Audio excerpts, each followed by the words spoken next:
Imagine it's 2011, you're on your grandma's couch playing The Sims 2 Pets expansion on your PSP Street when you receive a phone call.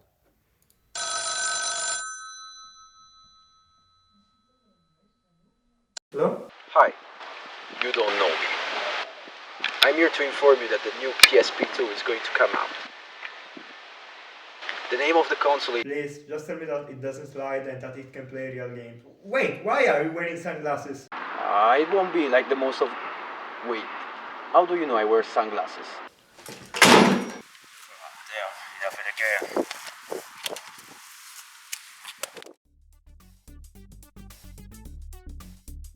So, this is the PS Vita, Sony's second and last handheld console. It was announced the 27 January 2011 under the name Next Generation Portable and was way ahead of its time. This thing packs an almost HD 5-inch OLED capacitive touchscreen, 2 thumbsticks, 2 cameras, a D-pad, PlayStation buttons, and even a rear touchpad. And the interface is just so damn cool. From the stereo music to the playful bubble-based UI, everything about this system feels amazing. In my opinion, this UI is even better than any other PlayStation interface out there. Anyway, the PlayStation Vita is a game console, so let's talk games. On the PS Vita you get the full version of Undertale, and I've personally completed all of the Undertale's routes on this console. Let me tell you, the Genocide route was just hard as f***. The thumbstick and the D-pad were way too small. Fighting Sans was impossible. It was just way harder here than on PC. But this is compensated just by the fact that with this you can turn off your phone, turn off your computer and spend the night playing, just like you did back in the days when you were young, without any distraction. And this is a very important factor if you play a masterpiece like Undertale. I mean, Undertale is really one of the best indie games out there. Okay, I'll stop. This is not an Undertale video. I mean, the Nintendo 3DS that came out on the market only a year before this was way worse, hardware speaking. So if this was the best choice on the market for handheld console and it was better than its only competitor, why did it fail? It doesn't make any sense, doesn't it?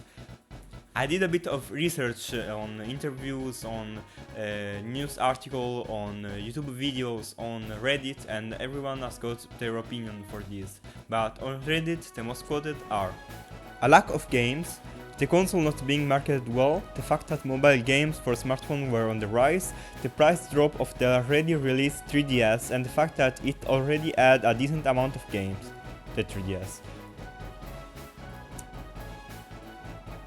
Well, while I agree with most of these opinions, I just can't stop loving this thing. I mean, it just looks so cool. Growing up, I had a Nintendo 3DS and I've always wanted a PS Vita, just for the cool look, the 3D effects and everything. Everything about it was just so damn cool back then. And now I have one. My friend Pietro, who is the same that is lending me his microphone to use for the videos, gifted me his old one for my 16th birthday 2 years ago. And I absolutely love this thing. I'm not much of a gamer, as I said before, but I just love to use this thing.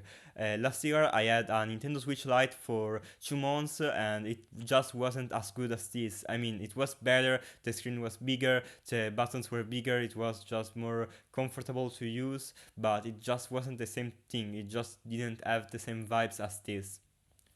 That being said, one of the best things about the Vita is how versatile it becomes when modded.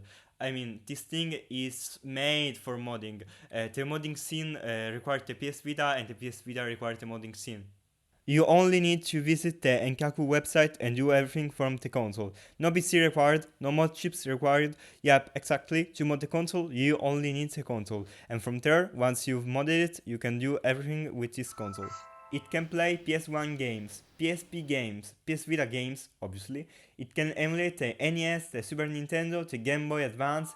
You can just do so much stuff with it. There are a lot of ports for this thing, and a lot of newly developed software, ready for download on the VitaDB downloader app. If you're nostalgic, there's this thing called Adrenaline that makes your PS Vita look exactly like a PSP. Or let's suppose you legally lost a legal copy of a legal game you legally owned. You can just go on this PKGJ app and legally download all of these legally acquired, legally copy of legal games.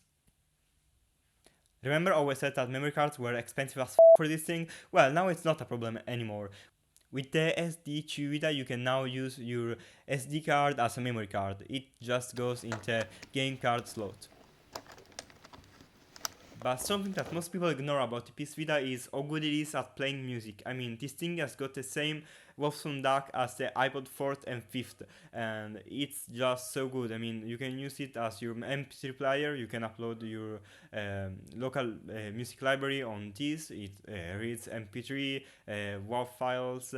I think it doesn't read FLAC music on the default music app, but you can find on the VitaDB downloader app a lot of alternative clients for music, and it also runs Spotify. I mean, not the official client of Spotify, a custom client made by the community named NCS Pot. This client right here. So, should you buy a PS Vita? Well, it depends. It still goes on second-hand marketplaces for like 100 euros up to 150 euros, and yes, it's worth it if you are into GBA emulation or any sorts of emulation. If you're into PSP games, into PS Vita games, this thing hasn't got the biggest library. The 3DS has probably a bigger library than this.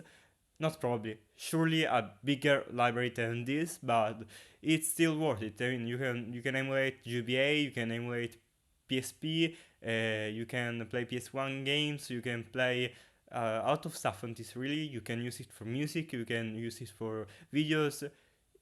It's a great device. It's still quite expensive, but if you own already a PS Vita, just don't abandon it, don't sell it, use it. It's a great device, you can do everything for it. So this is all for this video, and we'll see each other on the next video.